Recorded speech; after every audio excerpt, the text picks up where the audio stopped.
O Senhor esteja convosco. Ele está no meio de nós. Proclamação do Evangelho de Jesus Cristo, segundo Mateus. Glória a vós, Senhor.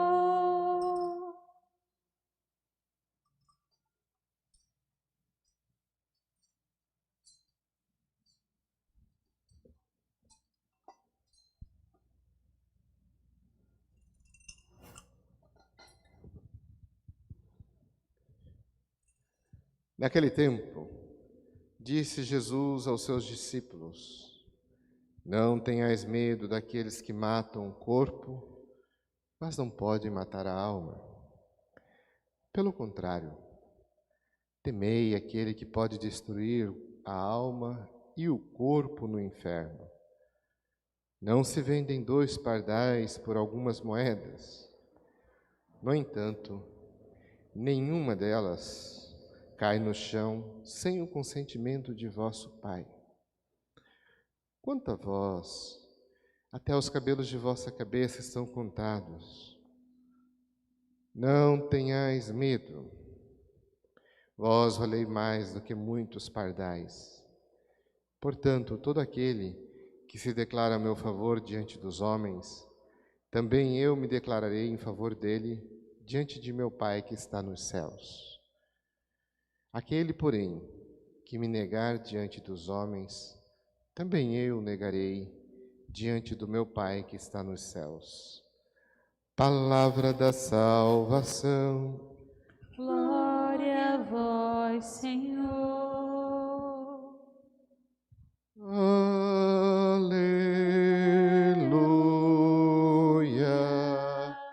Aleluia.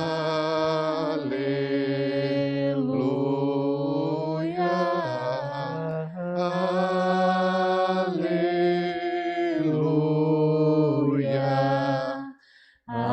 Aleluia, aleluia.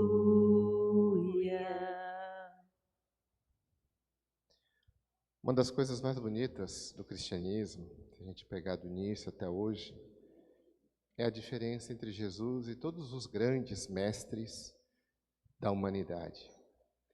Se você pegar Buda, Maomé, próprio Moisés, Abraão, e a gente vai lá no Shintoísmo, né?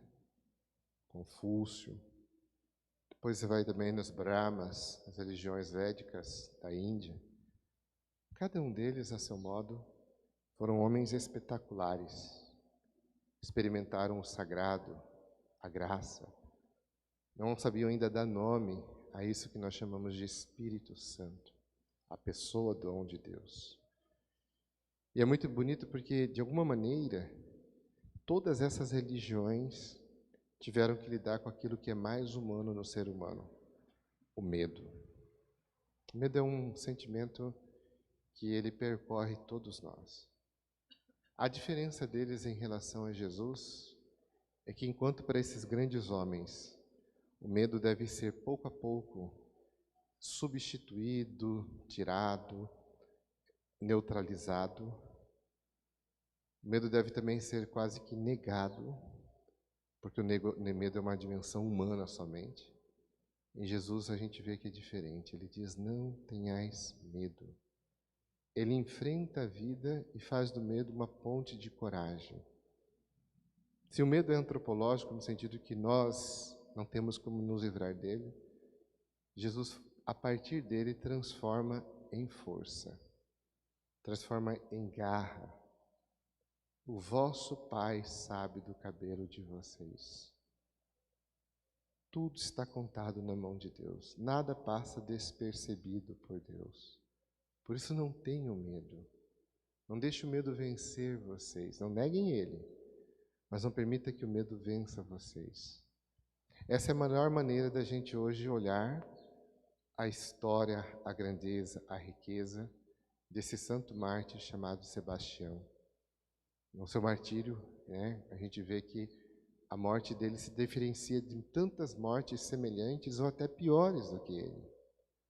Se a gente vê, né, na TV, Quantas pessoas no presídio morrem e são jogadas no esgoto todos os dias? Quantas pessoas são assassinadas e jogadas na fossa todos os dias? Quantas situações no mundo, né? Alguns anos atrás a gente viu lá em Lampedusa, aquela criança que vinha da Grécia fugindo da guerra e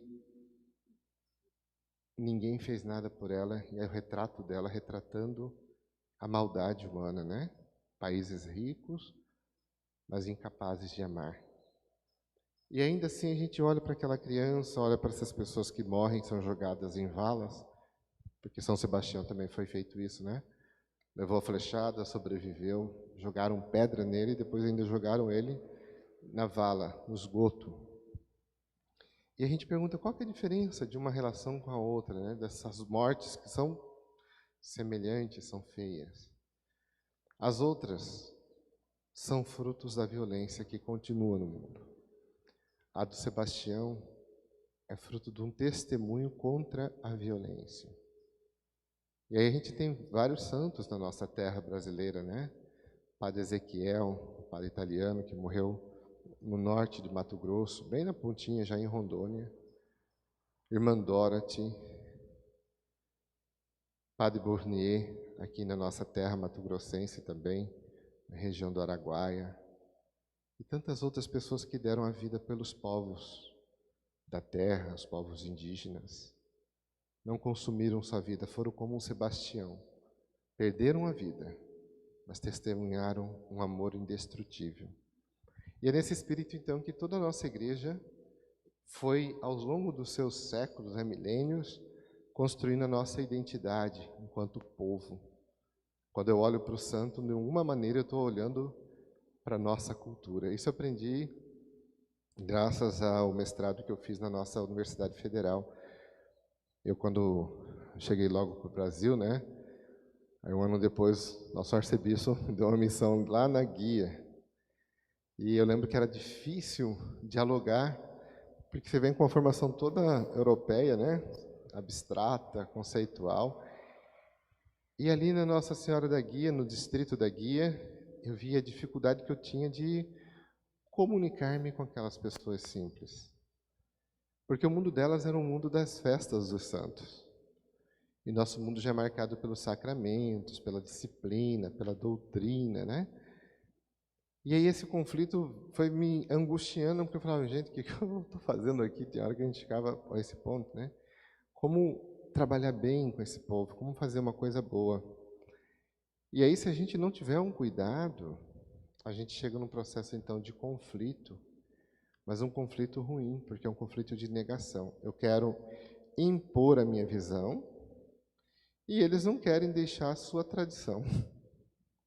Eu quero achar que a minha visão de doutrina é melhor do que a visão simples, popular que eles têm. E aí, imagina, eles estão ali há 300 anos, sem tantos conflitos como a gente vem, e eu indo ali levando mais conflitos. Então foi diante do conflito, né, que aos poucos eu sinto que a graça de Deus foi me sensibilizando para ir além, me convocando para olhar melhor, para compreender mais. Foi aí que eu fui fazer, então, estava surgindo na nossa federal o curso de antropologia social. Aí, graças a Deus, eu fiz a preparação, fui aprovado e aí comecei os estudos. Gente, eu lembro como São Paulo, foi como cair do cavalo. Havia nos meus olhos mais uma grossa escama que me cegava totalmente. E a gente, quando a gente não vê o ponto de vista do outro, a gente fica tão cego que a gente vai machucando, vai batendo, vai matando o outro. Ali eu percebi o quanto eu era um pouco de Paulo dentro de mim. O Paulo ruim, né? O Saulo. Paulo diz, né? Eu matei cristãos pensando que estava servindo a Deus. Infelizmente, a gente sabe que essa história se repete em vários cantões do mundo, do Brasil e também na nossa cidade. Às vezes a gente não é às vezes por uma coisa consciente, tá? Mas é fruto de uma arrogância, de uma prepotência, de uma vaidade. Nós padres chegamos num lugar achando que a gente sabe tudo e o povo não sabe nada. A gente chega pensando que a gente pode agora ensinar do zero. Vocês não são católicos, agora vocês vão ser católicos. Então, se a gente não tiver sensibilidade, a gente vai machucando as pessoas. E foi nesse curso, então, que eu fui aprendendo que tudo faz parte de um grande processo. Que não existe o mais e nem o menos, mais verdadeiro, mais falso. Existem experiências profundas de identidade de um povo, que marca a sua história, a sua consciência. E a gente que vem para trabalhar, a gente tem que ver como traduzir isso para o cotidiano pessoal e para o cotidiano do povo. Não que a gente fique quieto, mas o nosso falar não pode ser fruto da arrogância, de eu saber de cima para baixo. Então foi nesse curso que eu comecei a cair minha máscara, cair minhas escamas dos olhos, e comecei a ver a vida dos santos, a festa, de uma outra maneira. Imagina, gente, ela era assim, né? Eu trabalhava de fevereiro, logo depois do carnaval, até finalzinho de maio, início de junho. De junho até dezembro, era só festa de santo. E não pensa assim que era uma festa, não. Eu, na época que eu estava fazendo o mestrado, eu visitei 183 festas em um ano. Porque são todos os tipos de festa. A festa da igreja, né? São todas as comunidades. A festa dos terreiros, né? Das casas. Aí dentro dessas casas tem a festa de promessa, a festa de herança, a festa de um milagre, entendeu? Então é muita festa para um território pequeno. Uma explosão de festa. E aí que eu fui entendendo o que era pontos comuns nas festas e pontos diferentes, o que os unia, o que os diferenciava. Então, nesse olhar aí, eu fui crescendo muito. Por quê? Porque eu fui aprendendo a ouvir, a escutar. Eu lembro certa vez que eu fui na casa do Getúlio, aí eu comprei uma barraquinha, né? E aí ficava 2, 3, 4 dias numa comunidade participando das festas. E eu fui lá no Pico do Amor, na casa do Getúlio, e nós estávamos assistindo aquele seriado lá da Terra Santa, lá que passa na Record. E era interessante, que aí eu fui vendo, ele é analfabeto, ele não sabe ler, nunca estudou. Mas ele ia assistindo o seriado e fazendo a reportagem para a vida dele. Ele falava, gente, olha, padre, esse Moisés sofreu demais, parece fulano. Aí vai contando. E ele vai fazendo a ligação, né, da vida de Moisés, de Jacó, os problemas que aconteciam ali, ele ia remetendo para o dia a dia dele. Aí eu falava, gente, olha só, a palavra iluminando a vida e a vida iluminando a palavra. Isso aí que eu achava que era coisa da ciência europeia, né, dos grandes estudos de exegese, na verdade é a coisa mais simples no mundo. O povo faz isso toda hora. A gente chama isso de circularidade hermenêutica bíblica. Palavra muito difícil, né? Para falar uma coisa muito simples. O povo sabe ler a Bíblia sem precisar entrar numa faculdade. E aí eu fico triste quando as pessoas falam assim, eu não sei ler a Bíblia. Você sabe ler. Infelizmente, tiraram de você o poder da leitura. Mas você sabe ler. Se você nasceu nesse mundo, você recebeu da sua tradição a capacidade de ler a vida, de ler a palavra, de aplicar a palavra. Então, quando a gente vê assim, a gente começa a reelaborar uma nova maneira de dar sentido ao nosso dia a dia. Então, é tão triste quando a gente vê isso, né? As pessoas se despotencializando, as pessoas se menosprezando às vezes, em nome de uma erudição. Ninguém nasceu para ser erudito. Nós nascemos para nos comunicar, para falar um com o outro, para ver que o exemplo que aconteceu com esse homem, né? Acabei de citar aqui, irmã Dorothy, padre Ezequiel, padre Bournier.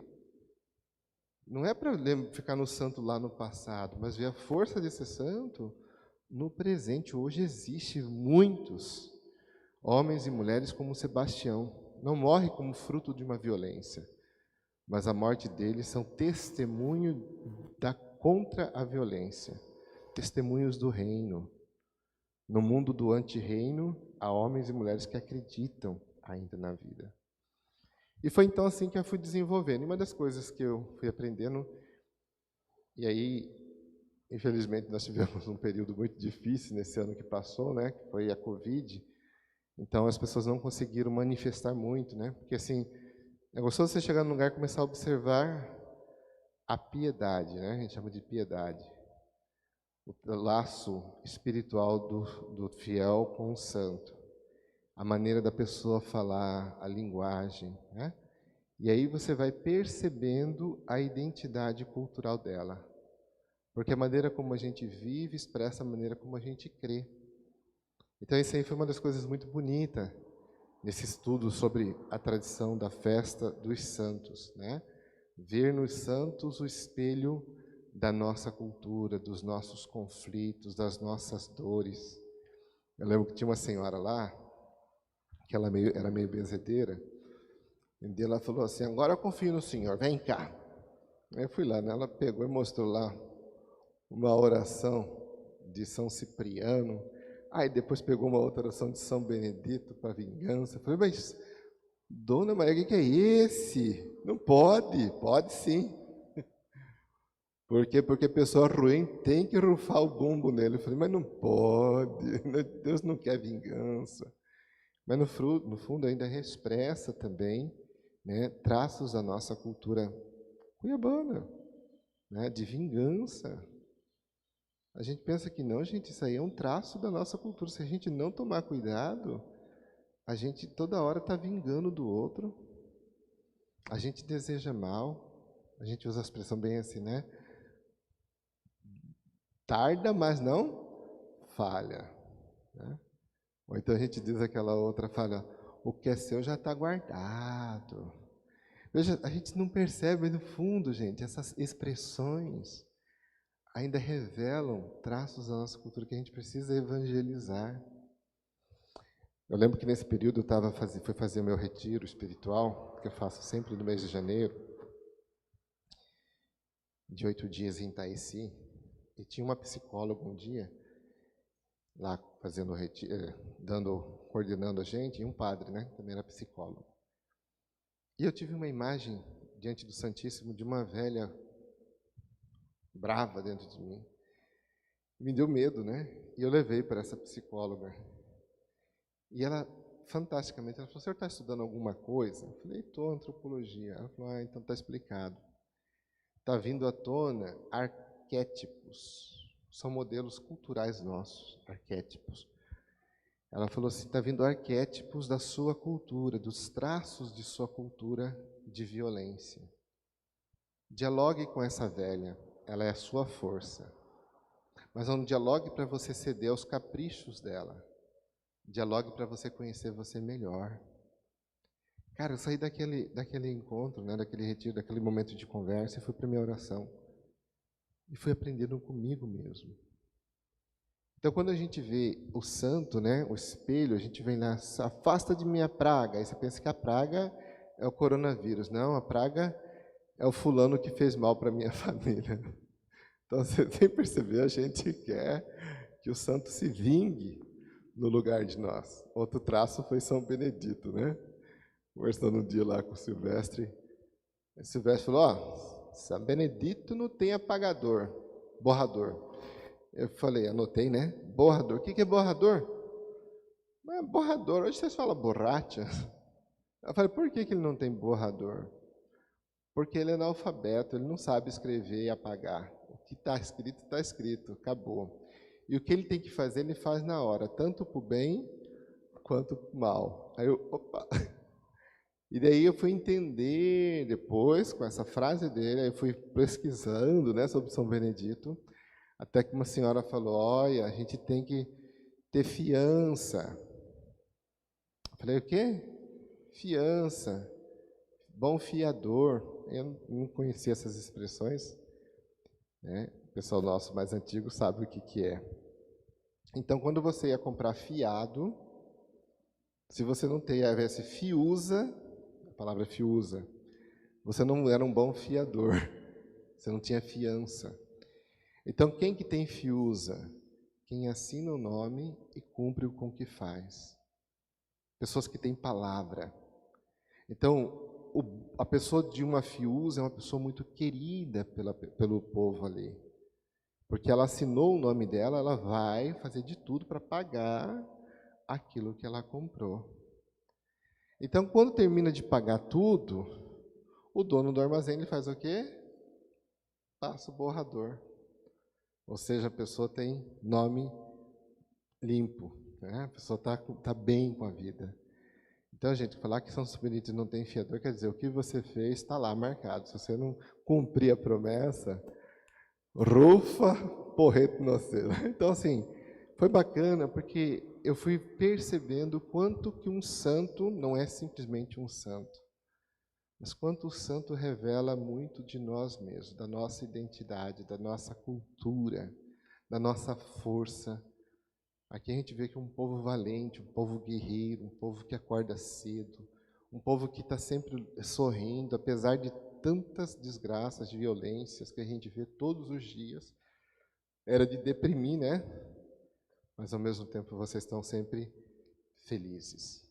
Então, gente, um pouco dessa experiência que eu queria hoje, nesse dia de São Sebastião, partilhar. Uma experiência pessoal, uma outra paróquia, mas que não é tão diferente do nosso jeito de ser. Vamos olhar para São Sebastião e ver muito daquilo que a gente é.